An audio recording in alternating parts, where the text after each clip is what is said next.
اسلام سے الگ ہٹ کر کوئی دین اختیار کیا تو وہ اس سے قبول نہیں کیا جائے گا،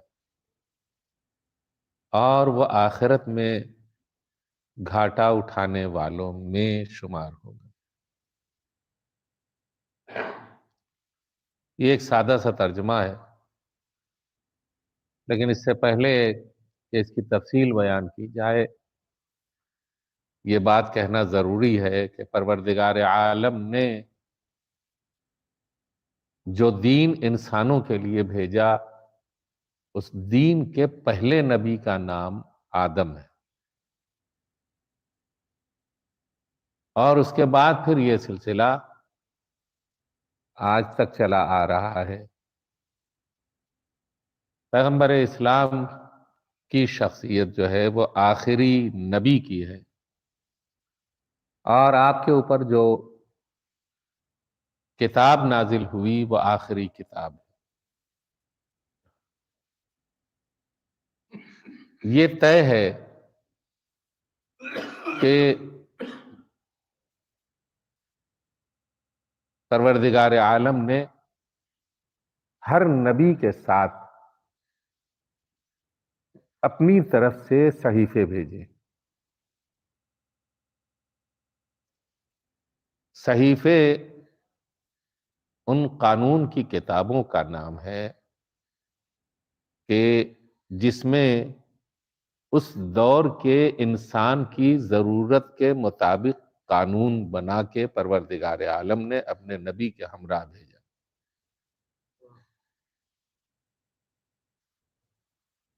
جو اس زمانے کا نبی تھا، یہ بات اپنی جگہ کے اوپر ہے کہ جو تحقیق ہے اور مسلسل اس تحقیق کا سلسلہ آگے بڑھتا جا رہا ہے کہ ویدوں میں بھی جو بات بیان کی گئی ہے وہی بات پوری وسعت کے ساتھ قرآن کریم میں بیان کی گئی۔ جو اصل بیان کی گئی ہے اور اسے اصل دین اور اصول دین کہا گیا ہے،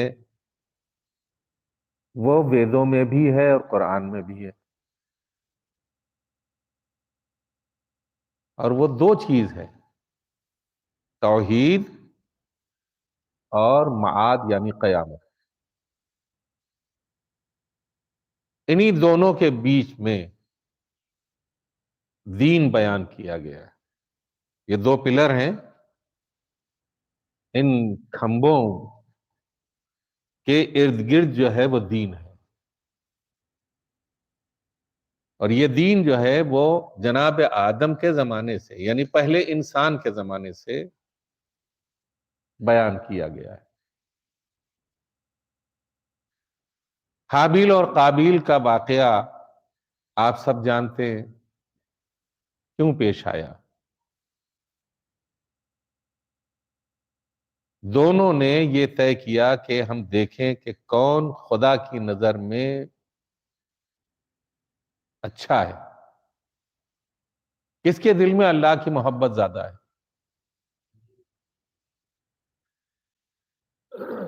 واقعہ کیا ہوا؟ قابیل کے پاس کھیت تھے، اس نے گیہوں کی کچھ بالیاں ایک پہاڑ کے اوپر لے جا کے رکھی۔ حابیل کے پاس جانور تھے، اس نے ایک تندرست جانور قربانی کے لیے ایک دوسرے پہاڑ کے اوپر رکھا۔ بجلی نے کڑک کر کے جناب حابیل کی قربانی کو قبول کر لیا اور قابیل کی قربانی قبول نہیں ہوئی۔ سب سے پہلا جو اس کے دل میں وسوسہ پیدا ہوا وہ یہ تھا کہ یعنی اسے کہتے ہیں حسد۔ یہ حسد جناب آدم کی تخلیق کے دوران بھی پیدا ہوا تھا۔ وہ کس کے دل میں پیدا ہوا تھا؟ ابلیس کے دل میں۔ کس لیے پیدا ہوا تھا؟ وہ یہ تصور کرتا تھا کہ میں خلیفۃ اللہ بنایا گیا ہوں، بنایا جاؤں گا. آپ ادھر آ جائیے ورنہ جو ہے وہ پریشانی ہوگی ہم کو بھی اور آپ کو بھی. صلوات پڑھیے محمد.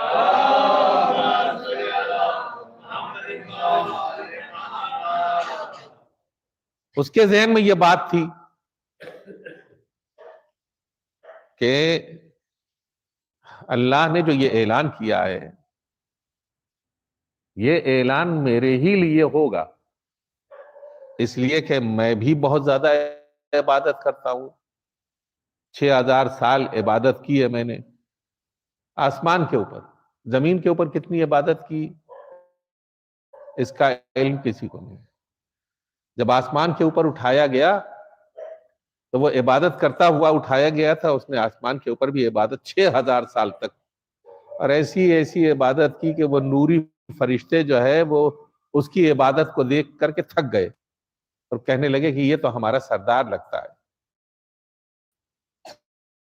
تو اس کے دل میں یہ بات بیٹھ گئی. نے کہا انی جاعل فی الارض خلیفہ، لیکن ایک خاکی انسان کو پروردگار عالم نے اپنی خلافت کے لیے چنا، اور جب چن لیا اور فرشتوں کو کہا کہ سب کے سب سجدے میں چلے جاؤ، سب سجدے میں چلے گئے الا ابلیس، سوائے ابلیس کی، ہے نا. اور اس نے کس بنیاد کے اوپر؟ حسد کی بنیاد کے اوپر سجدہ نہیں کیا. تو یہ سجدہ جو نہیں کیا تھا اس کا نتیجہ کیا ہوا؟ نتیجہ یہ ہوا کہ وہ دربار الہی سے، دربار رحمت الہی سے نکال دیا گیا. سمجھ رہے ہیں؟ یہ تصور نہ ہو کہ اللہ کا کوئی ایک مخصوص کسی جگہ کے اوپر دربار لگتا ہے. سمجھ رہے ہیں آپ؟ اللہ وجود رکھتا ہے لیکن ہمارے جیسا وجود نہیں رکھتا کہ اس کے لیے کسی ٹھکانے کی ضرورت ہو. سمجھ رہے ہیں آپ؟ کسی آسمان کے اوپر اس کا محل بنا ہوگا اور اس میں یہ شان ہوگی وہ شان ہوگی. بہکنے والے امت اسلامیہ میں بھی بہکے ہیں، اور اس طرح سے بہکے ہیں کہ اللہ کے وجود کو تسلیم کر لیا ہے ایک 18 سال کے خوبصورت جوان کی شکل میں. جی، ایک 18 سال کے خوبصورت جوان کی شکل میں اللہ کو تسلیم کر لیا ہے اور اس کے پاؤں میں سونے کے جوتے پہنائے. اب اس سے زیادہ تو مادی ذہن اڑ نہیں سکتا کہ جوتا بھی سونے کا ہو تو پھر وہ کتنا اونچا ہوگا کہ جسے سونے کے جوتے پہنائے جائیں. تو یہ تماشا تھا اپنی جگہ کے اوپر، لیکن حسد نے اسے اللہ سے دور کر دیا. اب یہاں رک کر کے میں یہ کہتا ہوں کہ کبھی حسد نہ کرنا، اس لیے کہ حسد اللہ سے دور کرتا ہے. جب بھی انسان حسد کرتا ہے سب سے پہلے جو ضرب لگتی ہے اس کے اوپر وہ یہ لگتی ہے کہ اس سے اس کی عبادت تک چھین لی جاتی ہے، اس سے اس کی بندگی اور عبادت تک چھین لی جاتی ہے. اب آپ کہیے کہ کہاں تھے اور کہاں تک آپ پہنچ گئے؟ تو ہم یہ کہنا چاہتے ہیں کہ پروردگار عالم نے انسان، کسی ایک انسان کو بھی بغیر اپنی ہدایت کے زمین کے اوپر نہیں بھیجا. آ گئے نا اپنے روٹ کے اوپر. یعنی ایسا نہیں کیا کہ پہلے انسان کو بھیجا اور جب کچھ انسان کی تعداد بڑھ گئی تو نبی کو بھیجا اور پھر اس کے ساتھ صحیفے بھیجے جو قانون تھے اللہ کی طرف سے. نہیں، ایسا نہیں ہوا. پہلے انسان کو ہی نبی بنا کر کے بھیجا، پہلے انسان کو ہی نبی بنا کر کے بھیجا. اور جب یہ نبی دنیا میں آ گیا تو اس کی نسل کو ہدایت کی ضرورت پڑی. وہ تو خود ہادی تھا. پہلا انسان کیا تھا؟ ہادی اور رہبر تھا. اس کی نسل کو ہدایت کی ضرورت پڑی، لہذا پروردگار عالم نے پہلے ہادی بھیجا اور کتاب اس کے ساتھ صحیفے کے طور کے اوپر یا کتاب بھیجی. تو اس لیے بھیجی کہ جو نسل جناب آدم ہے وہ صحیح راستے کے اوپر چل سکے. اس کے گائیڈنس کے لیے یہ دو اہتمام کیے گئے، اللہ کی کتاب اور اس کے ساتھ رہبر، اللہ کی کتاب اور اس کے ساتھ ہادی، اللہ کی کتاب اور اس کے ساتھ نبی، اللہ کی کتاب اور اس کے ساتھ رسول. کتاب کہہ لیجئے، صحیفہ کہہ لیجئے، اس لیے کہ کتابیں تو صرف 4 اتری ہیں. اس کے پہلے جتنے تھے صحیفے تھے. یہ صحیفے بھی اس لیے تھے کہ اس کے اندر قانون لکھا جا رہا تھا. تو اب یہ قانون جو ہے، انسان کی عقل 4000 سال پہلے کیسی تھی، 3000 سال پہلے کیسی تھی، 2000 سال پہلے کیسی تھی، 1000 سال پہلے کیسی تھی، آج کیسی ہے. انسان اپنی زندگی کے اعتبار سے میچیور ہوتا گیا، اور جتنا میچیور ہوتا گیا اتنا ہی اس کے ذہن میں سوال اٹھتے گئے. توجہ ہے؟ اتنا ہی اس کے ذہن میں سوالات اٹھتے گئے. ان سوالات کو جواب ملنا چاہیے تھا کہ نہیں؟ تو اگر جواب ملنا چاہیے تھا تو پھر اس ہادی کے ہاتھ میں ایسی کوئی کتاب یا ایسا کوئی صحیفہ ہونا چاہیے کہ جو ہر سوال کا جواب دے سکے، اسی قانون کی کتاب سے نکال کر. تو اب یہ کتاب جو آخری کتاب ہے، یہ بھی آکاش وانی ہے، خدا کی طرف سے آئی ہوئی ہے نا، خدا کی طرف سے آئی ہوئی، اللہ کی طرف سے، ایشور کی طرف سے آئی ہوئی. تو جو پہلے کے لوگ تھے اور ہادی بن کے بھیجے گئے تھے کہ ہماری زبان میں ان کو نبی یا رسول کہا جاتا ہے، لیکن انہوں نے کچھ تبدیلی کر کے، اہل ہنود نے کچھ تبدیلی کر کے اس کا نام کیا رکھا ہے؟ بھائی اب ہم جو ہے وہ آپ سے پوچھیں گے اور آپ جو ہے وہ آسانی سے جواب دے سکتے ہیں. کیا کہے؟ اوتار. کیا رکھا ہے؟ اوتار. یہ کیا ہے؟ ہم یہ کہتے ہیں کہ اللہ کا دودت آیا اور اللہ کی طرف سے ہدایت لے کر کے آیا، اسی کو نبی یا رسول کہتے ہیں.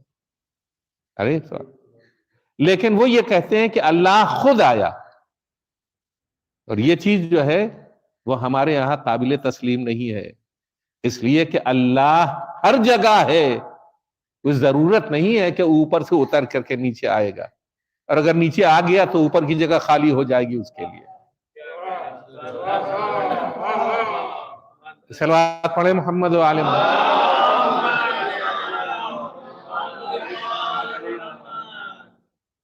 ہاں اب یہ بات الگ ہے کہ اس نے کچھ ایسے وجود بھی بنائے ہیں کہ جو بیک وقت نیچے بھی رہتا ہے اور اوپر بھی رہتا ہے اللہ کا بنایا ہوا ہے نا.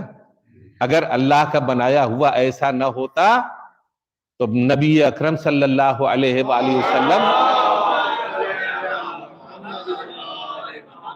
معراج میں کسی اجنبی زبان کو نہیں سن رہے تھے، کسی اجنبی لہجے کو نہیں سن رہے تھے. علی کو زمین پہ سوتا ہوا چھوڑ کر کے آئے تھے، لیکن علی ہم کلام ہو رہے تھے معراج میں پیغمبر اکرم صلی اللہ علیہ وآلہ.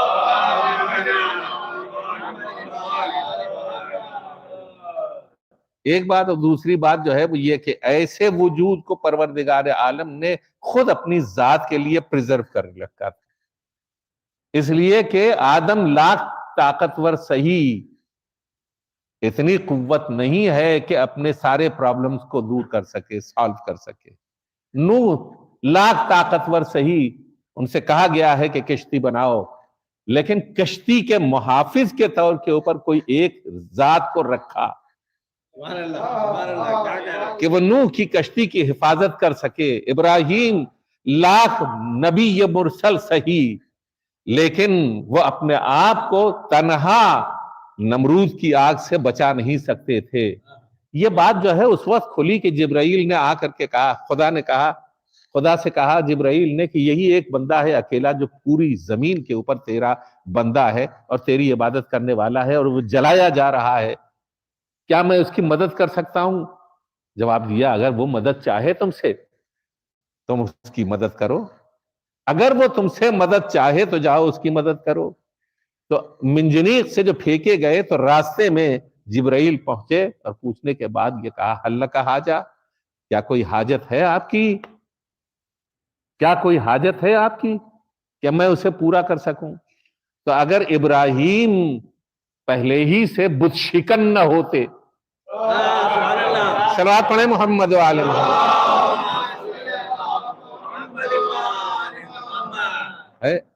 ابراہیم نے عام بتوں کو نہیں توڑا، نفس کے بت کو توڑا، اپنی ذات میں جو گھمنڈ ہے اس کے بت کو توڑا ہے، جس کے نتیجے میں یہ کہا حاجت تو ہے لیکن تم سے نہیں ہے، تم سے نہیں ہے، اور جس سے حاجت ہے وہ خود جانتا ہے، وہ خود جانتا ہے، تو وہ تو آئے گا نہیں، وہ تو آئے گا نہیں، کوئی اسی کا نمائندہ ایسا ہوگا کہ جو جبرائیل کا بھی استاد ہے۔ صلوات پڑھیں محمد وآل محمد۔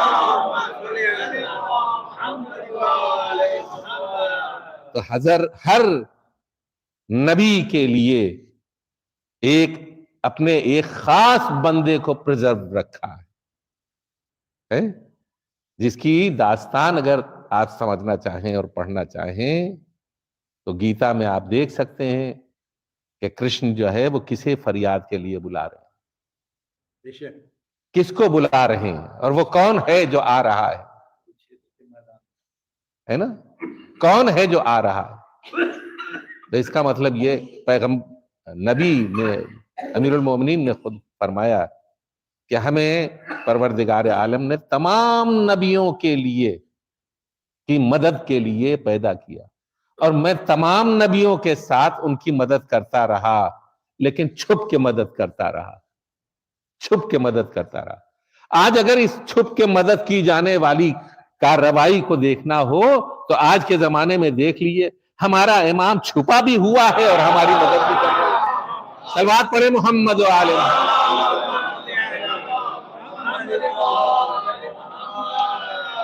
اس سے بہتر انداز میں صلوات پڑھیں محمد۔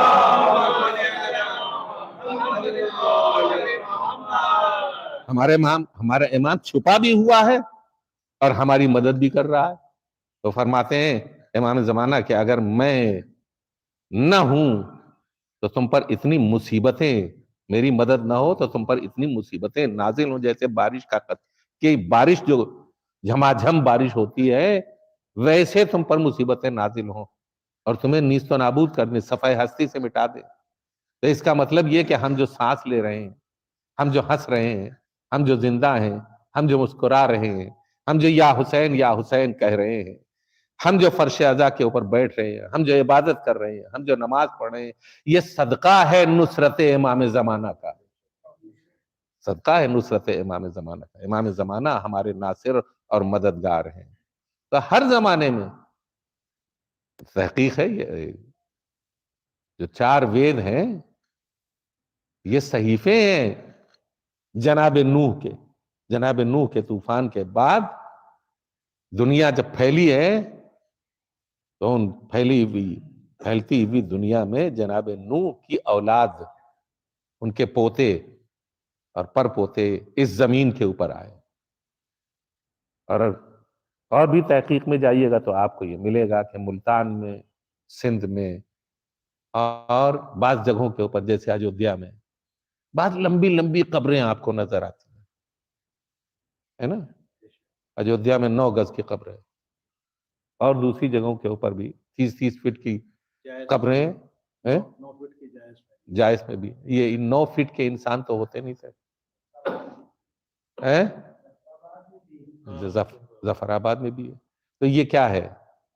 یہ وہ انسان ہیں کہ جنہیں پروردگار عالم نے نبی بنائے۔ 1,24,000 انبیاء کے نام کہیں معلوم نہیں، قرآن مجید میں بھی نہیں ہے۔ تو یہ بڑی بڑی شخصیتیں ہیں، ان کے ساتھ پروردگار عالم نے، ہم جو کہتے ہیں یہ جو صحیفے کہتے ہیں، ہم وہ کہتے ہیں وید ہے، پران ہے، تو یہ چیزیں جو ہیں وہ کس لیے ہیں؟ ہماری ہدایت کے لیے۔ تو یہ ہدایت کے لیے اگر ہم نے یہ سوچ لیا کہ بس اب یہ جو وید ہیں انہی کے اوپر ہم تھم جائے، اس کی یہ آخری ہے، تو جو بھیجنے والا ہے جب پہلے بھیج رہا تھا تو اس وقت انسانوں کی عقل کتنی چھوٹی تھی. اگر اتنا ہی رہ جائے میسج اللہ کا, تو آگے آنے والے ماڈرن ایج میں ہماری ضرورتیں کون پوری کرے گا؟ ہماری ضرورتیں کون پوری کرے گا؟ تو اب یہ سوچنے کی بات ہے کہ کچھ ایسی چیزیں ہیں کہ جو ہر مذہب میں اور ہر دھرم میں لاگو ہیں اور وہ پسند کی جاتی ہیں. جیسے سچ بولنا ہے نا, ستیوان کس کے لیے بولا جاتا ہے؟ اب آپ کا امتحان ہے, ہمارے ذہن میں نہیں آ رہا ہے وہ نام. نہیں, ستیوان کسے کہتے ہیں؟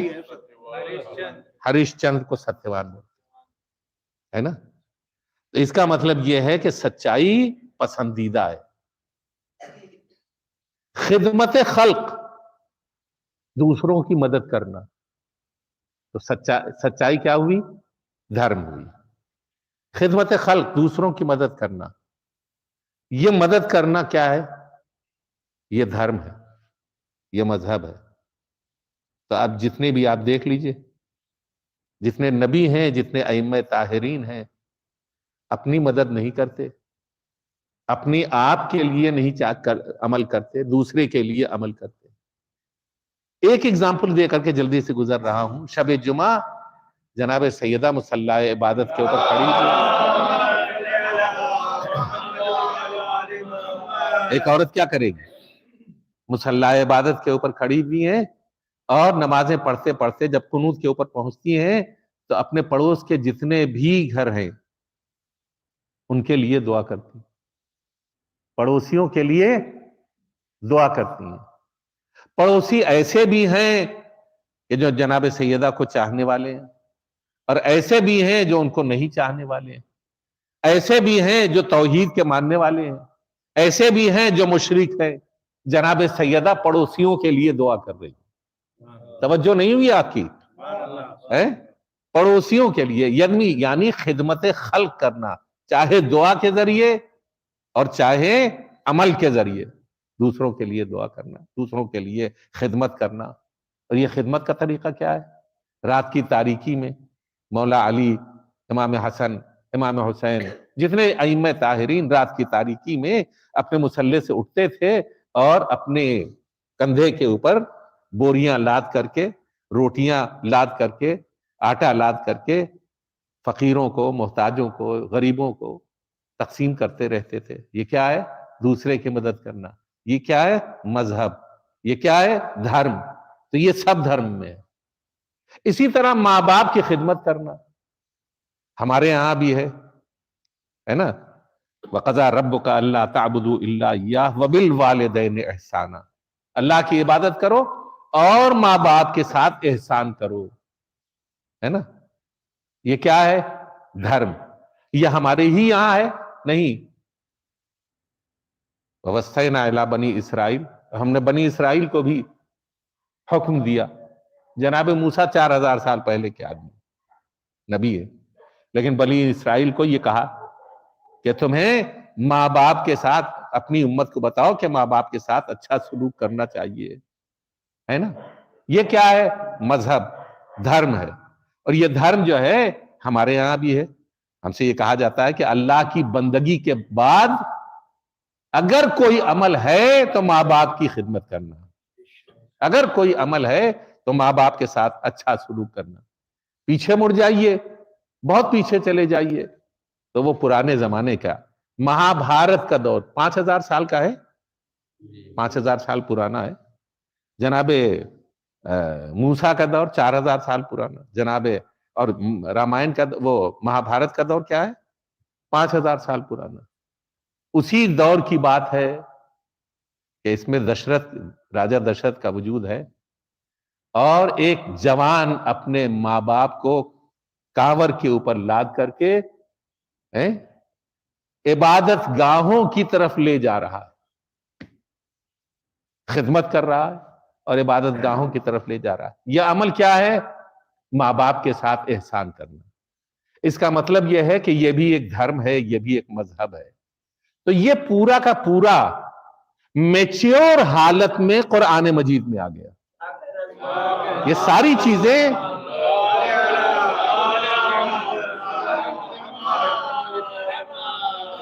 پوری کی پوری یہ ساری چیزیں میچیور حالت میں قرآن کریم میں بتا دی گئی. اب اس کے بعد یہ کہا گیا کہ لا رطب ولا یابس الا فی کتاب مبین.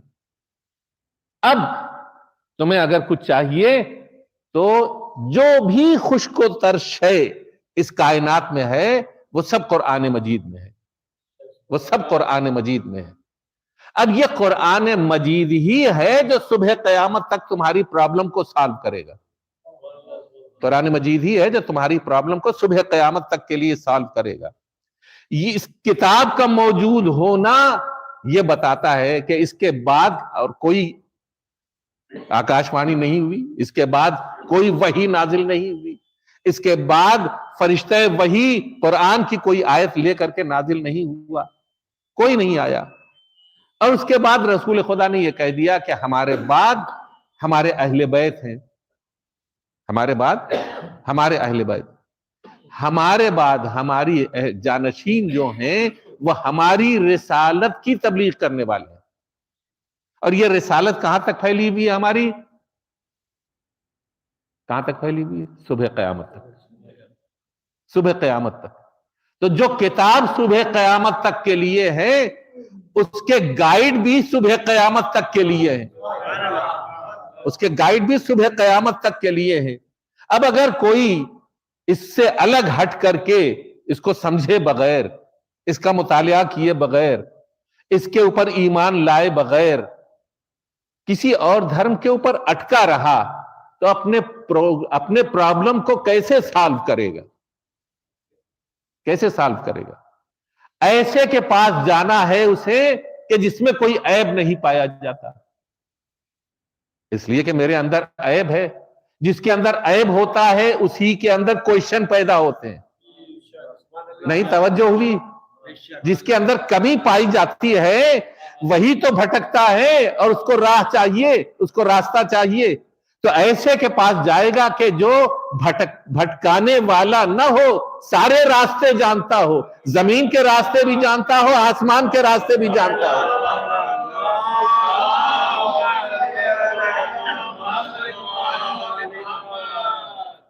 اسی لیے مولا کائنات نے فرمایا سلونی قبل ان تفقدونی، پوچھ لو مجھ سے اس سے پہلے میں تمہارے درمیان سے اٹھ جاؤں، مجھ سے پوچھو. میں زمین کے راستوں سے زیادہ آسمان کے راستوں سے واقف ہوں. میں زمین کے راستوں سے زیادہ آسمان کے راستوں سے واقف ہوں. اس کے اوپر توجہ کی آپ نے؟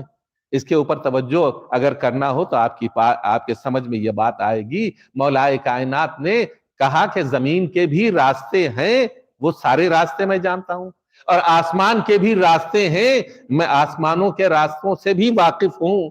تو اگر آسمانوں کے راستوں سے بھی واقف ہوں تو آسمانوں کے اسٹیشنوں سے بھی واقف ہوں گے. جہاں ٹھہرنا ہوگا وہ جگہ بھی جانتے ہوں گے. تو آسمانوں کے راستوں سے واقف ہوں. 1400 سال پہلے کہا گیا. آج کی سائنس جو ہے کوشش کر رہی ہے آسمانوں کی طرف پرواز کرنے کے لیے. یہ جو پرواز کر رہے ہیں انہیں محتاج ہیں کسی ایسے گائیڈ کے جو آسمانوں کے راستوں سے واقف ہو. ایسے گائیڈ کے محتاج ہیں. ساری دنیا میں چھان آئیں گے لیکن مولا علی کے علاوہ کوئی اور نہ ملے گا جو آسمانوں کے راستوں کی نشاندہی کرے. ایک صلوات پڑھیں محمد و آل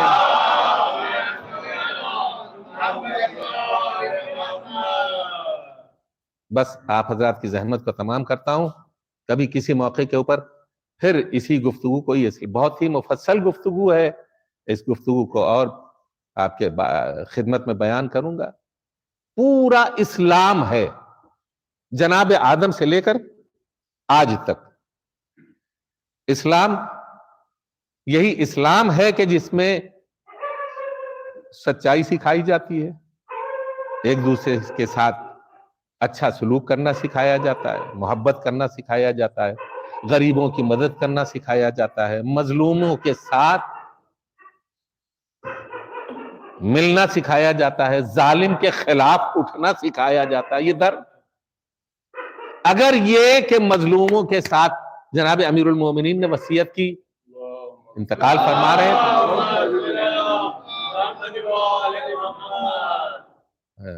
جناب امیر المومنین نے وصیت کی اس وقت جب آپ انتقال فرما رہے تھے، کیا فرمایا؟ کونا للظالم خصما وللمظلوم عونا. ہم سے بھی کہا ہے انہوں نے کہ یہ وصیت میری جس تک یہ وصیت پہنچے میری، اس کے اوپر واجب ہے کہ اس کے اوپر عمل کرے. میری وصیت ہے. کیا فرمایا؟ کونا للظالم خصما وللمظلوم عونا. ظالم کے ساتھ دشمن بن کے رہنا ہے نا، اور مظلوم کی مدد کرنا. اگر یہ بات دھرم نہ ہوتی اور مذہب نہ ہوتی تو مہابھارت کیسے وجود میں آتا؟ مہابھارت کیسے وجود میں آتا؟ یہ بات اگر مذہب نہ ہوتی اور دھرم نہ ہوتی تو پرہلاد کی زندگی کیسے بچتی؟ ظالم باپ نے اپنے بیٹے کو قتل کرنا چاہا تو ایک ظالم کو بچانے والا ضروری تھا. ظالم کو بچانے والا ضروری تھا. مولا کائنات نے کیا کہا؟ ہمیشہ ظالم کے دشمن بن کے رہنا. یہ ہے مذہب، یہی ہے دھرم. اس کو مذہب بولیے، اس کو دھرم بولیے، اس کو دین بولیے. آ رہی بات سمجھ میں؟ اب یہ کہ ظالم جو بھی ہو، چاہے کلمہ پڑھنے والا ظالم ہو، ہے نا، یا کلمے کے اوپر ایمان لانے والا مظلوم ہو، تو اب اگر کلمہ پڑھنے والا ظالم ہوگا تو یہ یقین کر لینا چاہیے وہ زبان سے تو کلمہ پڑھ رہا ہے، دل سے نہیں کہہ رہا ہے. دل سے نہیں کہہ رہا. اس کی تصویر کہاں نظر آئے گی؟ کربلا معلیٰ میں، ہے نا. اس کی تصویر کربلا معلیٰ میں نظر آئے. وہ لوگ جو لا الہ الا اللہ کہہ رہے تھے، انہوں نے امام حسین علیہ السلام کو چاروں طرف سے گھیر کے 3 دن کا بھوکا اور پیاسا قتل کر ڈالا. کون تھا لشکر؟ کس کا لشکر تھا؟ جسے دنیا سمجھ رہی تھی کہ یہ خلیفۃ المسلمین ہے نا. عقل جب میچیور نہیں ہوتی تو یہی غلط فیصلہ کرتی ہے. تخت کے اوپر بیٹھ جانا خلافت کا حقدار بننا نہیں ہے. اپنے عمل کے ذریعے انسان پہچانا جاتا ہے یہ خلیفۃ اللہ ہے. یہ وہ لوگ تھے کہ جنہوں نے حسین کا سر کاٹا، اور حسین کا سر کاٹنے کے بعد جب نیزے کی بلندی کے اوپر چڑھایا ہے تو فضائے کربلا میں تکبیر کی آوازیں بلند ہوئی. تکبیر کی آوازیں بلند ہوئی. اللہ اکبر، اللہ اکبر. آپ نے دیکھا ہوگا نا، داعش جو ہے جب اس زمانے میں کہ جس سے کچل دیا گیا ہے، اس داعش نے بھی جب لوگوں کو مارنا شروع کیا تو وہ بھی اللہ اکبر کہتے تھے. وہ بھی اللہ اکبر کہتے تاکہ یہ ثابت کر سکیں کہ ہم مسلمان ہیں. تو وہ کون تھے بیچارے کہ جن کو قتل کیا جا رہا تھا؟ وہ علی کی ولایت کا کلمہ پڑھنے والے تھے، لہذا قتل کیے جا رہے. عزیزو، زینب نے کس منظر سے، کس حال میں دیکھا اس منظر کو؟ میں نے کل کی مجلس میں پڑھا ہے کہ یہ بات نہیں پڑھی، یہ اس وقت میرے ذہن میں آ گئی بات کہ جناب زینب شب عاشور تک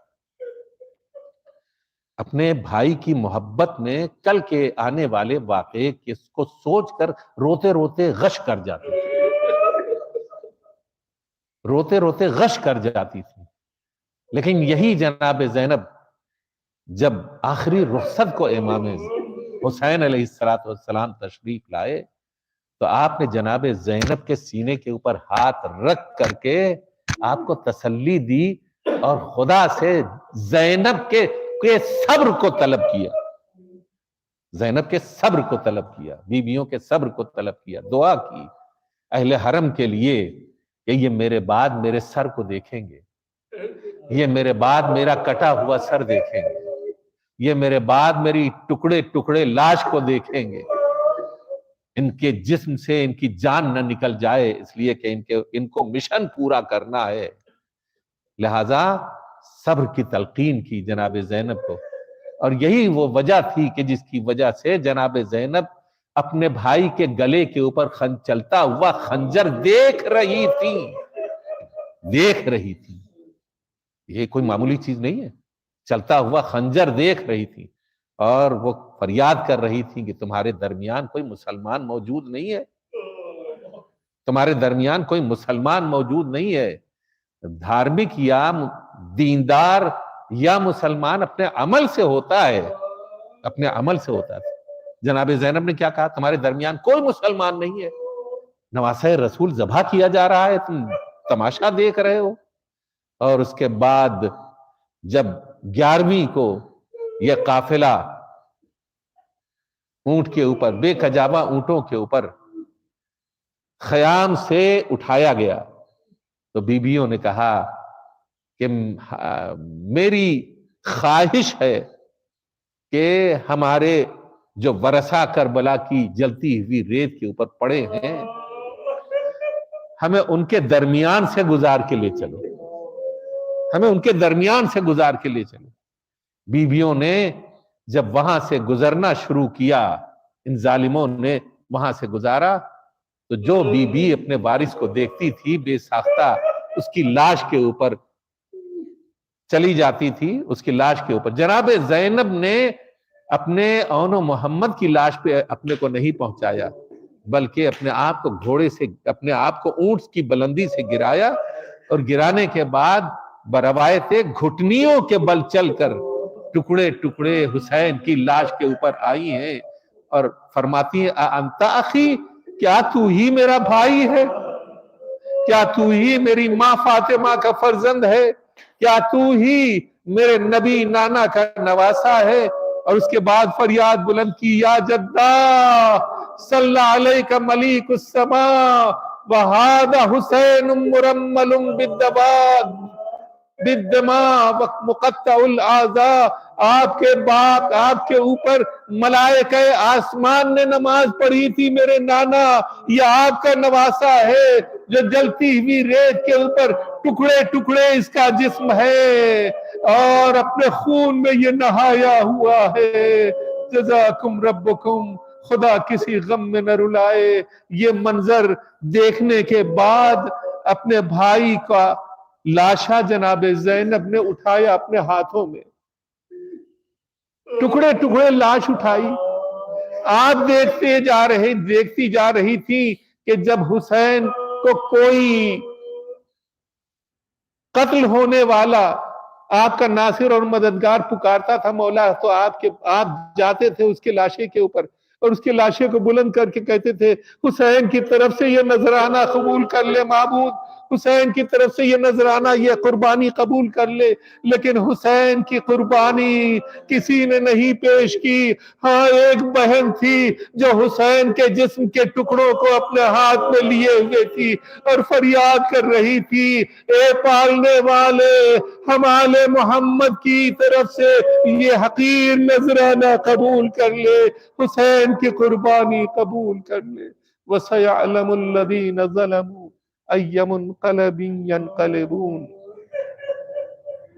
الہی بحق الزہرا وابیہا وبعلہا وبنیہا والسر المستودع فیہا بعدد ما احاط به علمک۔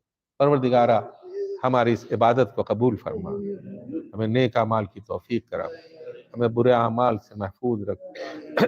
پروردگارہ بحق محمد و آل محمد، جتنے بھی بیمار ہوں ان کو شفاء کاملہ اور عاجلہ عطا فرما، علی الخصوص منظورین کو جلد از جلد شفاء کاملہ اور عاجلہ عطا فرما۔ پروردگارہ بحق محمد و آل محمد، جتنے محتاج ہوں ان کی احتیاج کو برطرف فرما، جتنے مقروض ہوں ان کو قرض سے سبکدوش فرما، ہمارے بچوں کو اپنی زندگی میں نیک اور صالح قرار دے۔ پروردگارہ بحق محمد و آل محمد، ہمیں اس وقت تک نہ اٹھانا جب تک کہ تیری اور تیرے اہل بیت کی ذوات مقدسہ ہم سے راضی اور خوشنود نہ ہو جائیں. معرفت اہل بیت ہمارے دلوں میں زیادہ کر. معرفت امام زمانہ ہمارے دلوں میں زیادہ کر. انتظار امام زمانہ ہماری گویا ہماری دعاؤں میں شامل فرما دے. پروردگارہ ہمیں امام زمانہ کے سپاہیوں میں شمار کر. پروردگارہ نائبین امام زمانہ جو مراجع عظام ہیں، پروردگارہ ان کو صحت و تندرستی عطا فرما. علی الخصوص رہبر انقلاب کو اپنے حفظ و امان میں رکھ. ربنا تقبل منا انک انت السمیع العلیم بحق محمد و آلہ الطاہرین. ایک مرتبہ سورہ فاتحہ اور 3 مرتبہ سورہ اخلاص پڑھ کر مرحومہ کی روح کو اسحال فرماتے ہیں اور جملہ مومنین و مومنات کی روح کو اسحال فرماتے ہیں. بسم اللہ الحمدللہ رب العالمین الرحمن الرحیم مالک یوم الدین.